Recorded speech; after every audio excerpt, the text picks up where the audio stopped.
Let me show you how to make a perfect fluffy crunchy akara. All you have to do is just blend your beans, and then you put in your mortar and mix vigorously. Fluffy it is. Just keep mixing and mixing. Oh, it becomes very fluffy. So into my frying pan I'll add oil and add onion, ginger, just for flavor. I'm about to fry the akara, so I'll give it another mix to get fluffy. As you can see, it's very fluffy now. So I'll scoop some with my spoon and then put in my oil, hot oil already. You can see how it's floating. So that's to tell you that it's well mixed. If you don't mix your akara very well, it's just gonna sink. Once you put it in your oil, it's gonna sink.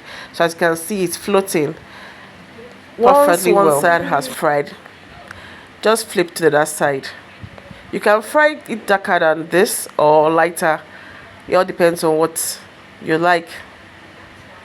So here is my akara. It's already ready. We'll fry it for about, say, 3 minutes, and it's ready. I like it a bit brown so it will be crunchy, and it's time to take out. It's already ready. You can see the texture of the akara. It's very crispy. Looks yummy, scrumptious.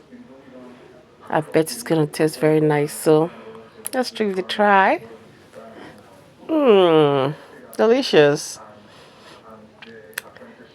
Serving the akara with pap.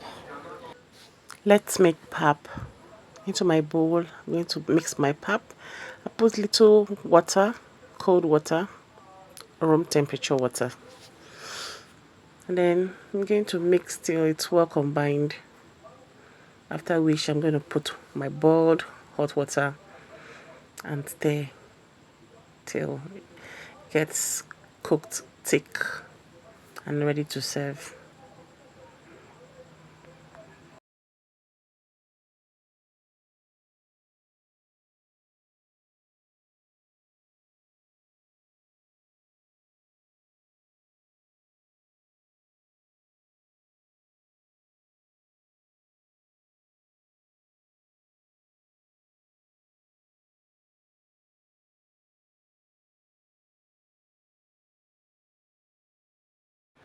So tips for having a perfect akara: when blending your beans, don't add much water, just small water, a bit of water.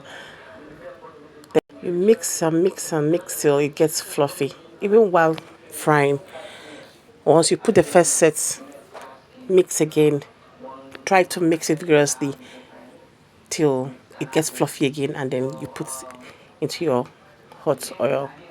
If you don't have mortar, you can just put your blended beans into your bowl and mix with your hand mixer. That will give a perfect result too. So guys, I've come to the end of this video. Please like, comment and share.